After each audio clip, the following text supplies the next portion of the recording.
interceda para que este sínodo nos lleve a nuestro encuentro con Cristo y con nuestros hermanos más necesitados. Te lo pedimos por Jesucristo nuestro Señor. Amén. En el nombre del Padre, del Hijo y del Espíritu Santo. Amén. Muy bien. Entonces estamos en el tema 1. En este tema 1 lo que estamos viendo son las imágenes, las figuras veterotestamentarias de la iglesia, ¿verdad? Si bien no podemos encontrar ahí propiamente, es decir, la iglesia nace en el Nuevo Testamento, eso es evidente para todos, pero decíamos hay varios momentos y eso me gustó mucho, me parece quizá de lo más, yo diría, no sé, de lo que más nos enseña, es decir, saber que Dios desde antes de los siglos, por una parte, pensó en la iglesia, primer momento. Segundo momento, Israel como figura de la iglesia, prototipo al discípulo. Tercero, el misterio pascual como momento fundamental en la fundación de la iglesia. Y finalmente, pues, la iglesia que camina hasta la consumación escatológica. Cuarto momento, y eso ya abarca toda la eternidad. Muy bien, por ahí vimos estos 4 momentos de la iglesia en la historia de la salvación. Vimos que justamente el pueblo de Dios nace de la Pascua, es un pueblo con una vocación universal, esto a la luz del profeta Isaías, es un pueblo de la alianza. Yo creo que por ahí nos quedamos, si no estoy mal, en el punto 7. Pueblo de la alianza, y decíamos cómo las palabras de la consagración nos sitúan, ¿verdad?, en lo que el Señor dice, ¿verdad? Esta es mi sangre, sangre de la nueva alianza. Muy bien, entonces realmente lo que nos queda es realmente poco, ¿verdad? Básicamente son 3 puntos. Entonces ahí tienen ustedes en el número 8, fíjense en su libro, igual los que nos miran, porque no es lo mismo escuchar que leer y escuchar. Entre más sentidos utilicemos, más se nos queda. Entonces tenemos el término veterotestamentario de la Qahal, Q-A-H-A-L. ¿Cómo se dice? Qahal, ahí está en el número 8, en el número 8 del folleto. Entonces, Qahal significa asamblea, ¿verdad? En griego, pues se dice eclesía, con doble K. Ahí lo tienen en su folleto, ¿verdad? Eclesía. Entonces, de eclesía viene justamente el término iglesia. Es la traducción en español. Entonces, como vemos, lo importante aquí es cómo nosotros hemos sido constituidos asamblea. Somos una asamblea santa. Sobre todo podemos decir, somos asamblea cuando nos congregamos. Litúrgicamente también estamos ahí convocados en asamblea para celebrar los misterios del Señor, ¿verdad? Entonces ahí tenemos la celebración del pacto, es decir, de la alianza. También hay un día, el día de la asamblea, de Deuteronomio 4:10, 9:10, 18:16. Vamos a buscar esas citas, por favor. En el que la alianza queda sellada ya no con el padre del pueblo, que es Abraham, ¿verdad?, sino con el pueblo entero. Entonces Dios establece su alianza. Bueno, entonces, si tienen las citas, entonces realmente ya viene la presentación. Cuando hablamos de Qahal, designa por ello más que la reunión del pueblo. Es más, no solo es el pueblo reunido, es un pueblo llamado, es un pueblo convocado, es un pueblo constituido en alianza con Dios. Es el pueblo en toda su intensidad religiosa, ¿verdad? Entonces no solo es reunido, sino el hecho de que Dios convoca, Dios llama, Dios reúne. La iniciativa es de Dios, ¿verdad? No solo es reunidos, porque reunidos puede ser en un estadio, en el teatro, en el cine, donde sea, ¿verdad? Entonces, El pueblo disperso no es llamado cajal, ¿verdad? O que se traduce como iglesia del griego. Entonces, ¿qué vemos? Entonces está el pueblo convocado, el pueblo llamado, el pueblo con una misión. Por ahí vamos, ahí iremos avanzando hasta el número. Sigamos, todo eso ya lo vimos. Bueno, entonces, sigamos, ¿verdad? Entonces, si tienen las citas, se alistan. ¿Qué es lo que destacamos? El protagonismo del pueblo en su conjunto. Quienes están listas, pasen. Es decir, como un acto oficial en el que se expresa el pueblo entero en fidelidad a Dios. Entonces, primero, atención con eso, pueden ahí verlo en su folleto, ¿verdad? Se destaca un doble aspecto. El protagonismo del pueblo en su conjunto. Es el pueblo como sujeto, ¿verdad? Es decir, como acto oficial en el que se expresa el pueblo entero en fidelidad a Dios. Es el pueblo entero. B. El hecho mismo de ser un pueblo convocado, es decir, estar reunidos porque han sido llamados por Dios. La iniciativa es de Dios.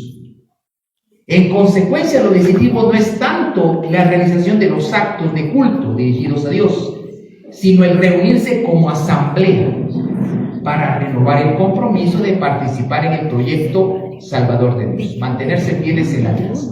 Entonces vamos a la primera cita, Deuteronomio 4:10.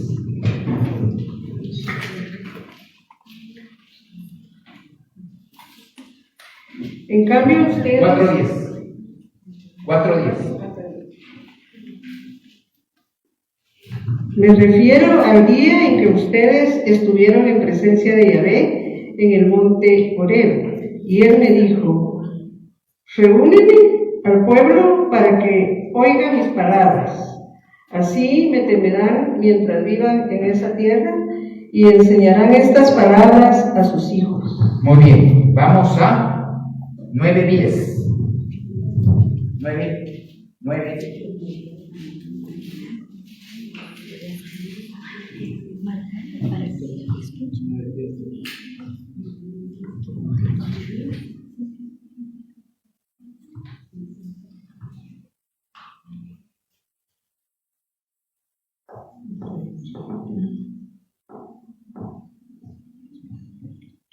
Entonces me dio Yahvé las 2 tablas de piedra escritas por el dedo de Dios. Todas sus palabras estaban ahí escritas, todas las palabras que les dijo en el monte, desde el medio del fuego, en el día de la asamblea.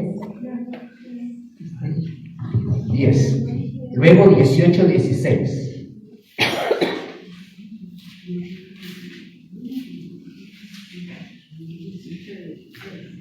18:16. Acuérdate de lo que pediste a Yahvé, tu Dios, en el Horeb, el día de la asamblea. Tú dijiste: no puedo seguir más oyendo la voz de Yahvé, ni soportar este gran fuego, y si me quedo mirando, voy a morir. Bueno, la idea que nos presentan los textos es de este pueblo llamado. Un pueblo llamado, un pueblo convocado, un pueblo con el cual Dios hizo alianza en el Horeb. La memoria, atención con este término, la memoria del Cajal, es decir, de la asamblea del Sinaí, será fundamental, y aquí viene otro término importante, para actualizar la vocación que les ha sido dirigida. Es decir, algo importante que hay que admirar de nuestros hermanos mayores es que todo lo que ellos pasaron lo viven, lo repiten de generación en generación. Y a mí me gusta eso, ¿verdad? Porque entonces las abuelitas les recuerdan lo que vivieron los antepasados a los nietos y se lo van contando y lo van aprendiendo, pero eso es así, instrucción oral, ¿verdad? Entonces van recordando, nuestros antepasados fueron esclavizados a Egipto, Dios los liberó y empieza toda la historia. Y los niños van aprendiendo. Hay un método memorístico que utilizan ¿verdad? En Israel, que me llama la atención, es que la abuelita, por ejemplo, la abuelita dice un párrafo del salmo y el nieto tiene que repetir el otro párrafo. De manera que sí se van aprendiendo los salmos de memoria. Es decir, el problema nuestro, yo diría que es importante este elemento, el elemento de la memoria y el elemento de la actualización. Entonces caemos en un término, el memorial. El memorial es una actualización y de alguna manera, cuando el pueblo judío hasta el día de hoy celebra la Pascua, es hacer memoria de lo que vivieron sus antepasados. Pero es memoria, es como revivirlo de nuevo, ¿no? Entonces, por ejemplo, en el pueblo de Israel estaba una fiesta que se llamaba la fiesta de las tiendas. Entonces todos peregrinaban a Jerusalén y vivían en tiendas de campaña durante una semana. ¿Eso para qué? Para hacerles conciencia y para revivir, para actualizar que el pueblo de Israel estuvo en tiendas de campaña durante su travesía por el desierto. Yo siento que a nosotros esa dimensión del memorial, que sí está, porque la Eucaristía es actualización del único sacrificio de Cristo. Todas las gracias que Cristo obtuvo para nosotros en el Monte Calvario se dan en la misma medida en cada celebración de Cristo. O sea, es como si estuviéramos en ese Viernes Santo. Ahí es, la gracia es igual, la gracia, todo lo que Dios nos da se da igual. Lo que cambia es el modo, ¿verdad? Porque en la cruz hubo derramamiento de sangre, en el altar no. Pero en cuanto a gracia es lo mismo. Entonces, como vemos, este pueblo tiene una vocación, tiene una misión, la fidelidad al amor al Padre. La Cajal es decir, la asamblea es renovación de la alianza en el Sinaí, vocación, es decir, de la vocación universal de llevar a todos los pueblos a la salvación. Entonces vamos a ver Primera de Reyes, capítulo 8, versículos 12, 24, 22 y 55. ¿Qué estamos? Así estamos, ya estamos, muy bien. Aquí dice que Jalto es Cajal. Entonces, por favor, Primera de Reyes 8, versículos 14, aquí está, 14 y 22 y 25.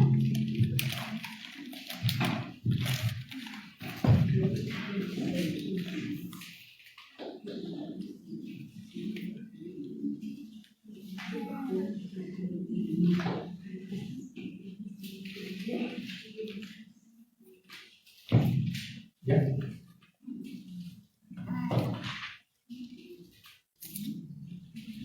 El pueblo de Israel, sobre todo en el exilio de Babilonia, descubrió este principio, el principio de la salvación universal para todos los pueblos.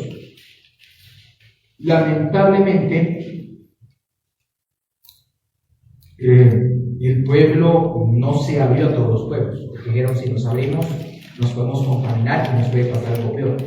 Entonces, lo que hicieron fue cerrarse y tratar de vivir de manera más intensa y profunda su fe, sin contaminación externa. Bueno, ¿alguien la tiene? ¿Sí? ¿Pasa? ¿Cualquiera?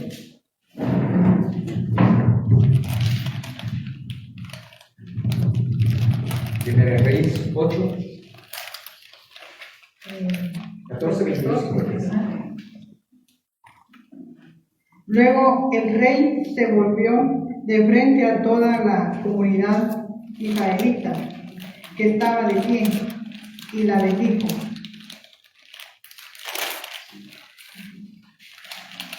Ese es el 14. Después se puso Salomón delante del altar del Señor, en presencia de toda la comunidad israelita, y extendiendo sus manos al cielo, Entre algunas excepciones. No es esa, es Primera de Reyes.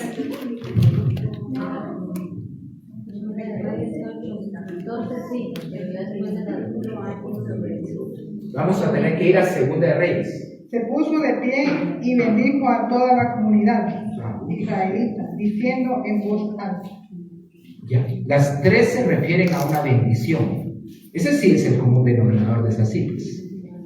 ¿Verdad? Pero sí son las citas que están, que dice ahí, es decir, en cuanto que se bendice a toda la comunidad.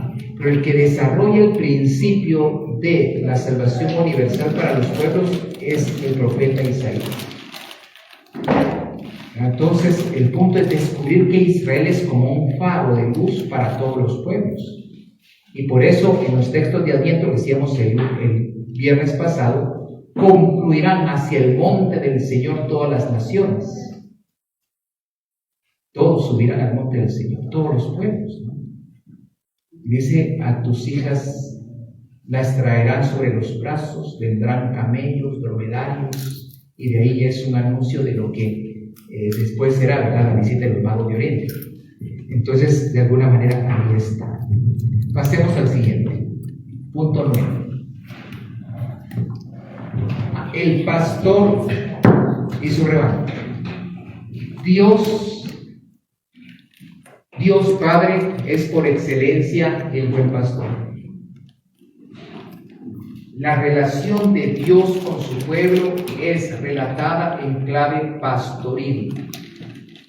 Es decir, se reconoce que Dios es pastor y el pueblo se reconoce rebaño del Señor. Entonces, en primer lugar, vamos a ver esta cita, ¿verdad? Entonces, en primer lugar es Dios. Aquí ya nos pusieron a Jesús, pero en primer lugar es Dios Padre. Entonces, vamos a ver estas citas, por favor, si las buscan. El más famoso es el Salmo 23, por supuesto. También lo vamos a escuchar. Es quizá uno de los salmos más hermosos que existen. ¿Verdad? Bueno, Isaías 40:11, el Salmo 78:52, Salmo 80, versículo 2. Entonces, esto es lo primero. Primer punto, Dios es pastor. ¿Ya?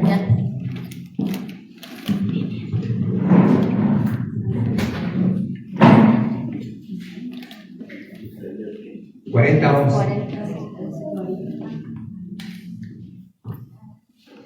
Apacienta su rebaño como un pastor, lo congrega con su brazo, lleva los cordilleros en su regazo y conduce con cuidado a las que están criando. Eso manifiesta la ternura de Dios, ¿verdad? De cuidar a los corderitos y a las recién paridas. Bien, Salmo 78.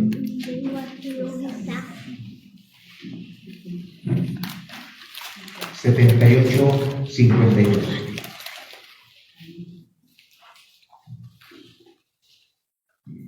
Pero sacó como ovejas a su pueblo, como un rebaño los siguió por el desierto.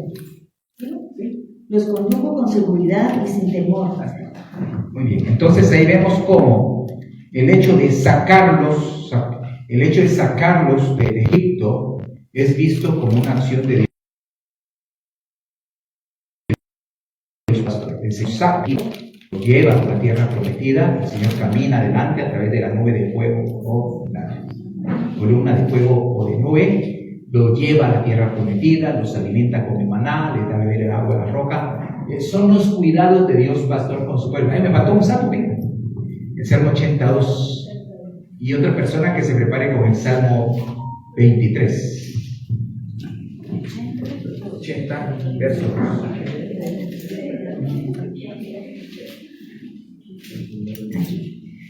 Pastor de Israel, inclina tu oído, tú que guías a José como un rebaño que está sentado sobre los querubines. Muestra tu esplendor ante Efraín, Benjamín y Manasés. Despierta tu fuerza y ven a salvarnos. Desde ahí lo aclamará, pastor de Israel. Muy bien.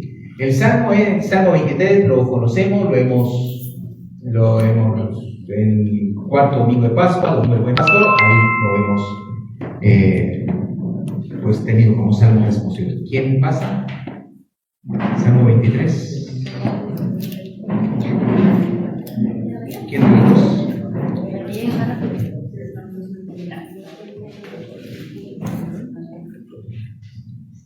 Salmo 23. El Señor es mi pastor, nada me faltará. En verdes prados me hace descansar, y a las aguas tranquilas me conduce. Me da nuevas fuerzas, y me libra. Ya no mires, venga.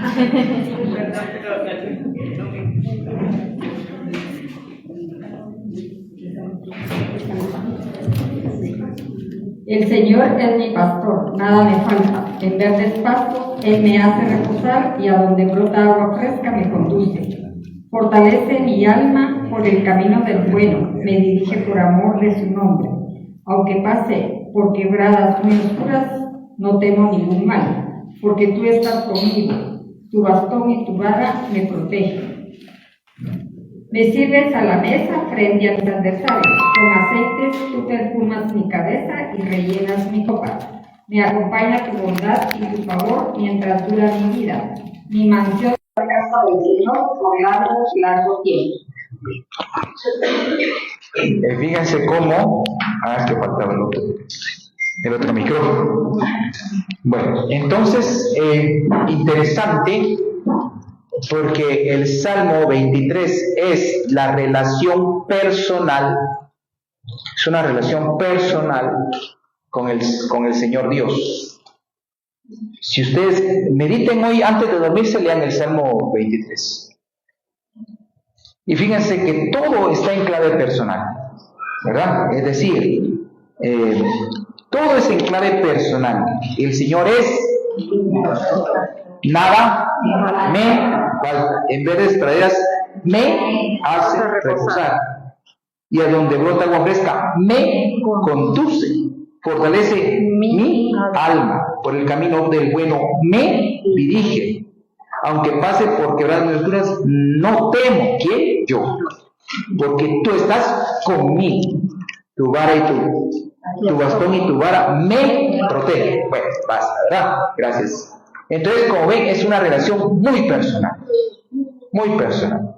Es hermoso este salmo, ¿verdad? El nombre del pastor también se aplica a los que pastorean el rebaño. El prototipo en todo el Antiguo Testamento es Moisés, pero en los tiempos proféticos es David. Para los profetas el pastor por excelencia es David. Pero fíjense cómo tanto Moisés como David fueron profetas, pastores de ovejas. Fueron pastores de ovejas, por lo tanto ellos entendían que era pastorear al pueblo de Dios. Lo entendían. Porque el pastor nace, no se hace. Pero también hubo malos pastores. El profeta Ezequiel, esta cita es un poco larga, pero la vamos a escuchar, creo que vale la pena. Entonces, que alguien prepare Ezequiel 34, 3, 24, porque esta es la recriminación a los pastores. Es un examen, primero para los pastores. Segundo, es un examen que debe hacer el pueblo de Dios. Tercero, diría yo que también, aunque no se llamen pastores, pero todos los que ayudan en el pastoreo de la iglesia, todos los que coordinan algo, también ahí va esta parte de Ezequiel. Es decir, realmente amamos las ovejas, cuidamos las ovejas, damos la vida por las ovejas. Bueno, muy bien, entonces vamos a escuchar. ¿Quién pasa? Venga. 34, 3, 24. Se alimentan con su leche, se visten con su lana. Empezamos aquí, donde dice ahí de los pastores. Por favor. Ay de los pastores de Israel, que se apacientan a sí mismos. ¿No deberían los pastores apacentar a las ovejas? Se alimentan con su leche, se visten con su lana, matan a las más gordas, pero no apacientan el rebaño. No fortalecen a las débiles, ni sanan a las enfermas, ni vendan a las heridas, no recogen las descarriadas, ni buscan las perdidas, y maltratan brutalmente a las fuertes. Al no tener pastor, se dispersaron, y fueron pasto de las fieras salvajes. Mis ovejas se dispersaron y vagaron sin rumbo, por montes y altos cerros. Mis ovejas se dispersaron por toda la tierra, sin que nadie las buscase, siguiendo su rastro. Por eso, pastores, escuchen la palabra del Señor. Lo juro por mi vida, oráculo del Señor. Mis ovejas fueron presa, mis ovejas fueron pasto de las fieras salvajes por falta de pastor, porque mis pastores no cuidaban mi rebaño. Los pastores se apacentaban a sí mismos y mi rebaño no lo apacentaban. Por eso, pastores, escuchen la palabra del Señor. Esto dice el Señor: me voy a enfrentar con los pastores, le reclamaré mis ovejas, los quitaré de pastores de mis ovejas, para que dejen de apacentarse a sí mismos. Los pastores libraré a mis ovejas de sus fauces, para que no sean su manjar. Así dice el Señor: yo mismo en persona buscaré mis ovejas siguiendo su rastro, como sigue el pastor el rastro de su rebaño. Cuando las ovejas se le dispersaron, así seguiré yo el rastro de mis ovejas, y las libraré, sacándolas de todos los lugares por donde se dispersaron, un día de oscuridad y nubarrones.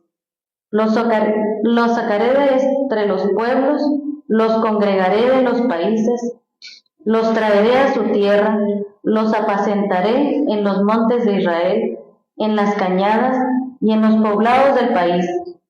Los apacentaré en ricos pastizales, tendrán sus prados en los montes más altos de Israel. Allí se recostarán en fértiles praderas y pastarán pastos jugosos en los montes de Israel. Yo mismo apacentaré mis ovejas, yo mismo las haré descansar, oráculo del Señor. Buscaré las ovejas perdidas, recogeré las descarriadas, vendaré a las heridas, sanaré a las enfermas, a las gordas y fuertes las guardaré y las apacentaré como es debido. Y a ustedes, mis ovejas, esto dice el Señor: voy a juzgar entre oveja y oveja, entre carneros y chivos. No les basta alimentarse con el mejor pasto, que pisotean con las pezuñas el resto del pastizal, ni beber el agua clara, que enturbia la restante con las pezuñas. Y luego mis ovejas tienen que pastar lo que pisotearon sus pezuñas, y tienen que beber lo que sus pezuñas enturbiaron. Por eso, así les dice el Señor: yo mismo juzgaré el pleito de las ovejas flacas y las gordas, porque ustedes empujan de costado con la espaldilla y cornean a las débiles hasta dispersarlas y hacerlas huir. Yo salvaré a mis ovejas y no volverán a ser botín. Yo juzgaré el pleito de mis ovejas. Les daré un pastor único, que las pastoree, mi siervo David. Él las apacentará, él será su pastor. Yo, el Señor, seré su Dios, y mi siervo David, príncipe en medio de ellos. Yo, el Señor, lo he dicho. Muy bien, gracias. Es una lectura bastante larga, ¿verdad? Pero muy fuerte, realmente muy fuerte. Una de las cosas que ustedes deben hacer siempre, que no sé si lo hacen, yo diría dos cosas. Primera cosa es cuánto oran por nosotros.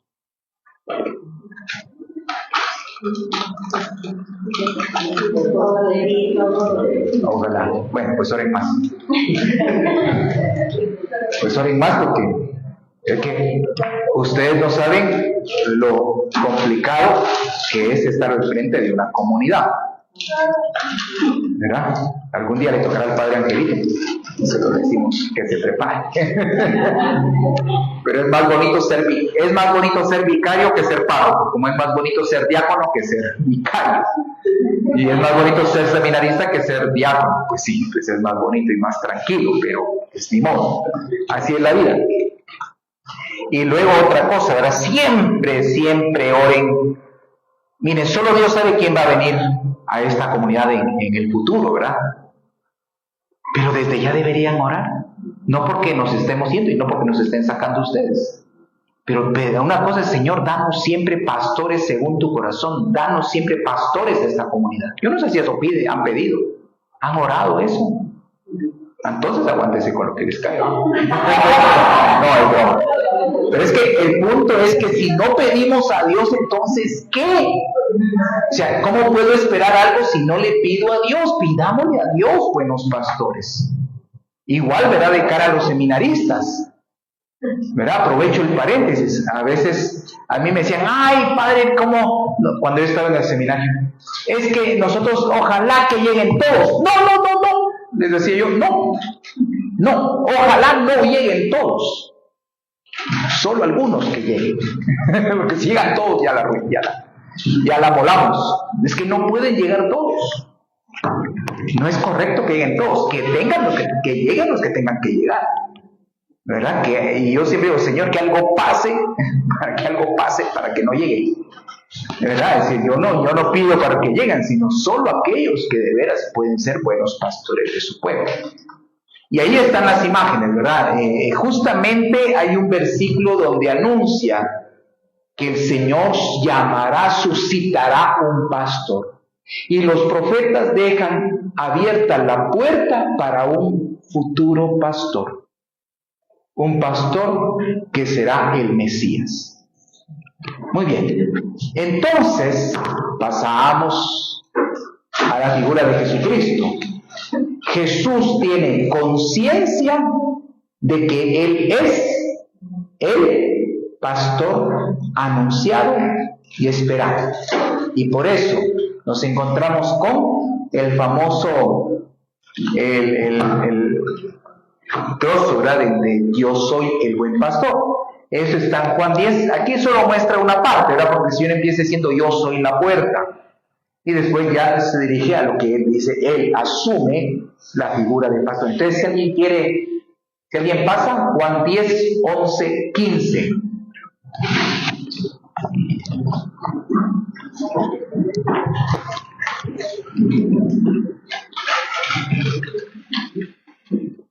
Yo soy el buen pastor. El buen pastor da su vida por sus ovejas. El asalariado o cualquier otro que el pastor huye ante el lobo. No son suyas las ovejas y él las abandona. Y el lobo las agarra y las dispersa. Porque no es más que un asalariado y no le importan las ovejas. Yo soy el buen pastor, conozco las mías y las mías me conocen a mí. Como el Padre me conoce y yo conozco al Padre.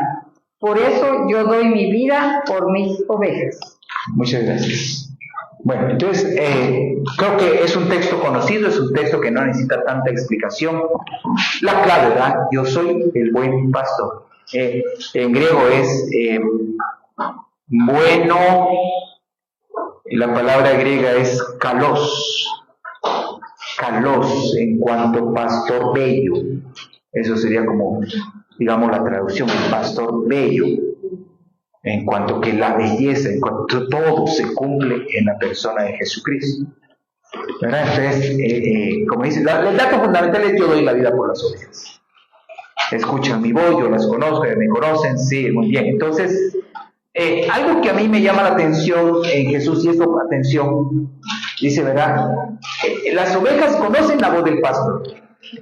Yo vi un video en el cual hay gente llamando ovejas. Las ovejas pastando están detrás de la gente llamándolas, ¿verdad? Es un grupo de turistas. Y el pastor solo les da un chiflido y todas hacen caso, ¿verdad? ¿Por qué? Porque conocen la voz del pastor. Algo importante aquí es reconocer la voz de Jesús y la voz auténtica de los pastores. ¿Por qué? Porque en el mundo de hoy hay tantas otras voces que no son verdaderas que confunden a la gente. Tantas otras voces, tantos canales en YouTube que se suponen y se dicen católicos, pero que solo siembran división, que solo siembran confusión, que realmente no están adheridos al sucesor de Pedro. Y eso no es correcto, que tergiversan, que manipulan la conciencia de la gente, ¿verdad? Y que hacen daño a la misma iglesia. Entonces hay que saber reconocer, hay que discernir. Cuando tengan dudas, pregunten, ¿verdad? ¿Por qué? Porque a veces uno dice, es que mire, esto es verdad o no es verdad, esto es verdad. Ahorita lo dije aquí, no hemos tenido tiempo, ¿verdad?, de hablar sobre la declaración de la Congregación de la Doctrina de la Fe sobre Medjugorje, ¿verdad? No hay una pronunciación sobre las apariciones, sino sobre el lugar como eso, ¿verdad? El lugar como destino de peregrinación. Y se reconoce, pues ahí, las conversiones, se reconoce la presencia de Dios, se reconoce que realmente ahí, pues Dios ha obrado. La gente va con mucha fe, ¿verdad? Y se reconoce que muchos de los mensajes iniciales tienen mucho de verdad. Algunas imprecisiones hay, ¿verdad? Pero la congregación aclara el por qué, ¿verdad? Sí, no se centra en los videntes, porque eso la Santa Sede dice, no estamos convencidos de los videntes, no se puede afirmar que hubo apariciones, no, pero que es un lugar donde Dios actúa, sí. Eso sí, ¿verdad? Bueno, muy bien. Entonces, 10. Esta imagen hermosa de Dios esposo, pueblo, esposa, que después se aplica a Cristo y a la iglesia. El profeta Oseas. Oseas recibió un mandato de Dios. Y Dios le mandó que se casara con una mujer que trabajaba en prostitución. Y bueno, pues el profeta obedeció y se casó con ella. Y pues su esposa le fue infiel. Y Dios lo hizo a propósito, que se casara con ella y que viviera la infidelidad, que sufriera la infidelidad, para que el profeta sintiera en su corazón el dolor que Dios siente cuando su pueblo le es infiel, cuando se va tras los otros dioses, los dioses cananeos, ¿verdad?, de los pueblos paganos alrededor, los Baales. Entonces ahí nos encontramos con que la idea es que el profeta experimente en carne propia y en base a ese dolor anuncie a su pueblo el dolor de Dios. Entonces, como vemos, describe a Dios como el esposo fiel que recrimina a su esposa infiel. Pero lo que llama la atención es que a pesar de las infidelidades de Israel, Dios siempre busca. Ahí dice Oseas 2, creo que vamos a ver al principio. Tenemos, si alguien tiene Oseas.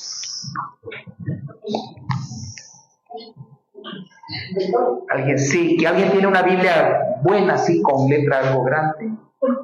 Pero si no, pasa, quien quiera que pase. Es que eso es para mí, para que yo pueda ver la lectura también. Solo el 2. O sea, 2. Ajá. Permítame.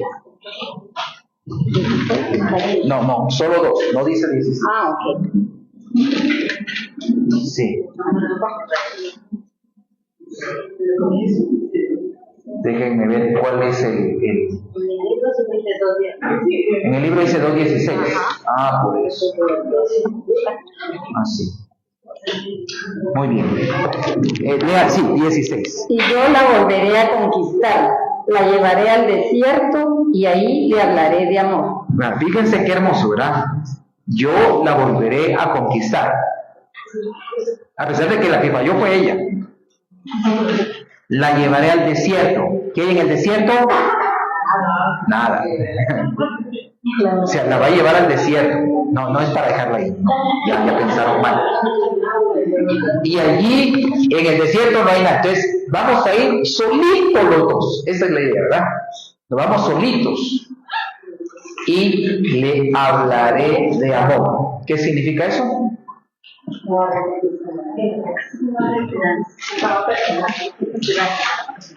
Mujeres.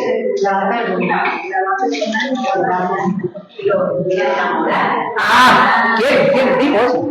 Así, la va a enamorar. Le hablaré de amor, la va a enamorar. Señoras, como que ustedes nunca les enamoraron, pero bueno, ahí no me meto yo. Saber cómo las conquistaron ustedes. A ustedes no las trajeron del desierto, sino, mejor no digo, quizás de la montaña, pero bueno. Y entonces, qué hermoso eso es, porque Dios siempre busca enamorar a su pueblo. Dios siempre busca ir detrás de su pueblo, a pesar de que Dios va a fallar.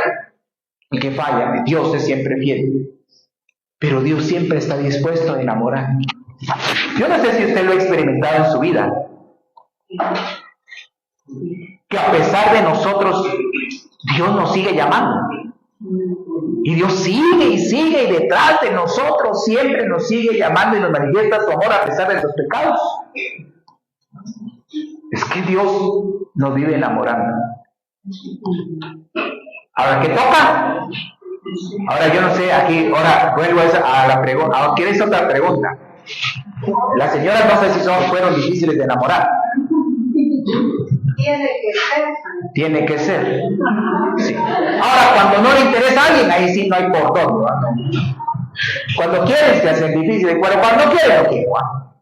Entonces, yo lo que les digo es esto: si Dios nos enamora, dejémonos enamorar. No nos hagamos los huraños. Dejémonos enamorar de Dios y también nosotros. Muy bien, entonces la fidelidad de Dios es eterna. Dios es siempre fiel a pesar de las infidelidades de su pueblo. Y esta relación esponsal de Dios con su pueblo Israel anticipa la relación de Cristo con la iglesia. Quisiera que nos sentáramos en la segunda cita. La segunda cita, más que las otras dos, la segunda cita, lo que dice San Pablo a la comunidad de Éfeso, Efesios 5, 23, 27. Ahora sí, vente para acá. Una voz joven. De nada. Para servir.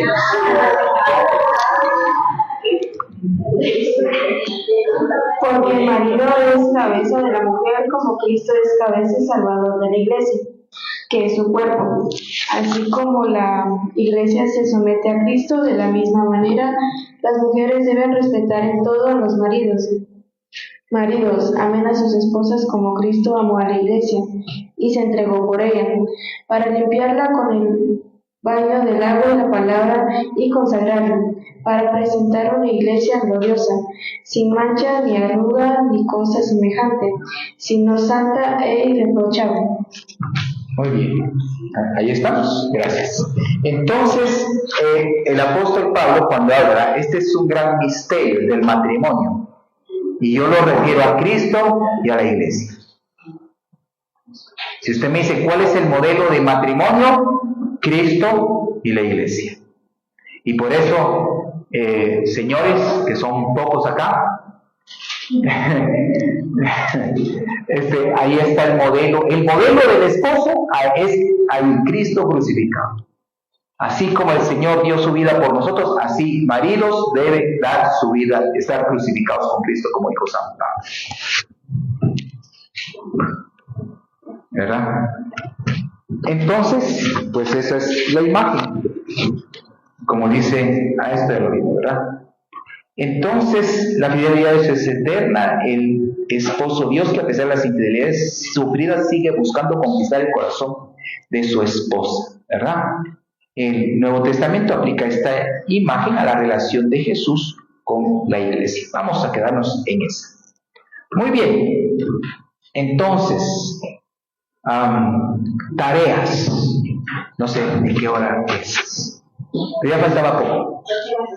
8 menos 5, muy bien. Entonces, por favor, dice tarea, actividad individual. Esa es la tarea personal. Leer varias veces el punto 8. El pueblo en asamblea celebra la alianza. Con sus citas bíblicas. Y en un cuaderno de escribir el significado de la palabra asamblea, cajal en hebreo, eclesia en griego, en español, iglesia. ¿Qué significa asamblea? ¿Por qué se dice que no es una simple reunión para realizar actos de culto? ¿Verdad? Es algo más que solo realizar actos de culto. Ahí está la respuesta en el punto 8. ¿Qué es lo decisivo de la asamblea y para qué se reúne? Ahí está la respuesta. Entonces, ahí está el chivo, ahí lo pueden encontrar. Muy bien. Entonces, actividad grupal. ¿Verdad? Esta es una actividad grupal. Se dividen en grupos. Aquí ya estamos en grupos, así como están en mesas, dice, ¿verdad? Entonces, no necesariamente hay que hacerlo hoy, pero igual, ¿verdad? Dice, entonces están estas dos citas, Éxodo 12, Éxodo 19, 5, 6 y Josué 24. Primer paso, leer la cita que les corresponde, es decir, por ejemplo, la mesa que más aplaude, diga, la mesa que tengo aquí, Éxodo 12, ¿verdad? Las colochas, la mesa del colocherío, entonces son colochas pues, dobles. Éxodo 19, 5, 6, ¿verdad? 5, 6. Entonces, luego tenemos allá, atrás, las estimadas damas, Josué 24. ¿Verdad? Volvemos la mesa de hasta atrás, ahí los 4, Éxodo 12, aquí mis estimadas 19, 5, 6, por acá Josué 24, y acá se pueden unir ustedes, ¿verdad? Para Josué, Éxodo 12, y aquí con el Padre, Éxodo 19, 5, 6. Entonces, primero, leer la cita que les corresponde. Alguien guía y todos siguen la lectura de sus Biblias, subrayando qué es lo que más les llama la atención. Padre, pero a mí no me gusta subrayar mi Biblia. Pues para eso tiene una hojita, un cuadernito, apunte el versículo que más le llama la atención. Segundo paso, cada uno da su parecer brevemente, ¿verdad? Mejor si en un minuto menos. ¿Cuál es la importancia de este evento, de lo que dice la cita bíblica? Y luego, pero eso lleva más tiempo, un cuadro comparativo entre la Pascua judía y la Pascua de Cristo. Eso lleva mucho tiempo. ¿Ah? ¿Verdad? Lo de las redes, también, la que quieran. Los que están en las redes, la que quieran. Están en la libertad de agarrar cualquiera de las tres, ¿verdad? Ahí está en la página María. Agarre cualquiera. Bueno, entonces, ¿verdad? Vamos a por lo menos hacer las primeros dos pasos. Lean la cita bíblica. ¿Qué línea les llama la atención? Y cada uno dice por qué es importante. ¿Por qué es importante? ¿Verdad? Un minuto para compartir por qué es importante, ¿verdad? Por favor, no se extiendan, no hablen, no prediquen, no hagan otra misa. No hacen nada. Bueno, muy bien. Trabajamos, por favor. Y con eso vamos concluyendo.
Ya.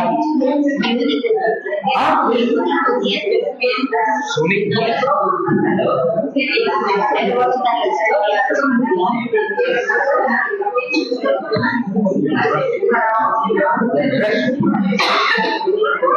Bien. No estaba bien.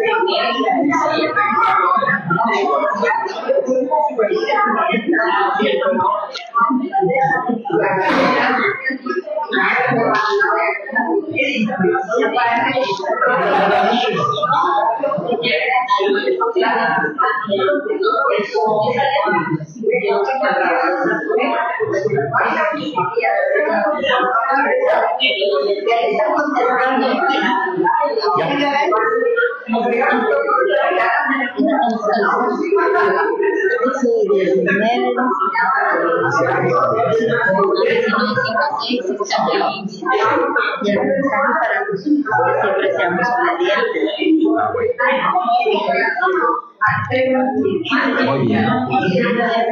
¿Cómo vamos?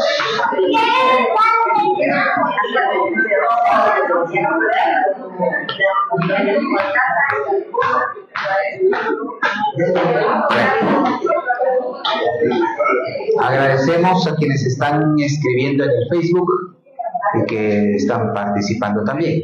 ¿Cómo van? ¿Ya más o menos? ¿Algo? Poquitico. Bueno, vamos a ver.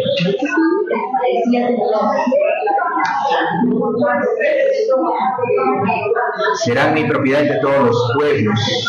Orientar nuestra vida hacia la obediencia a la palabra de Dios si queremos pertenecer a su pueblo. El mensaje para nosotros es que siempre seamos obedientes a la palabra de Dios, que hagamos lo que a Él le agrada. Josué convocó y se presentaron ante Dios. Muy bien.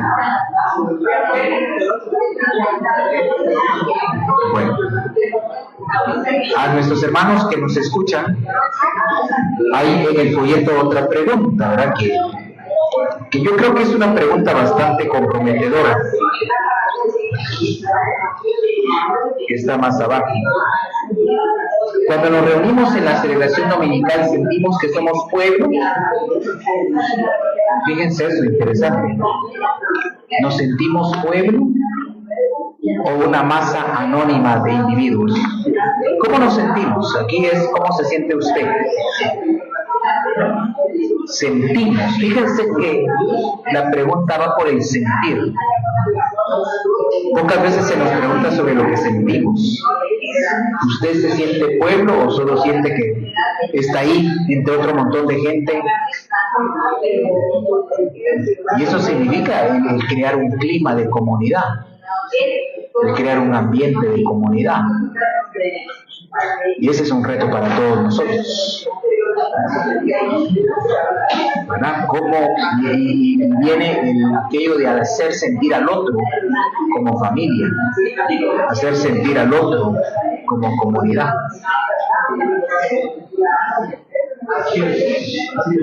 Entonces, que no solo seamos solo un grupo de personas, ¿verdad?,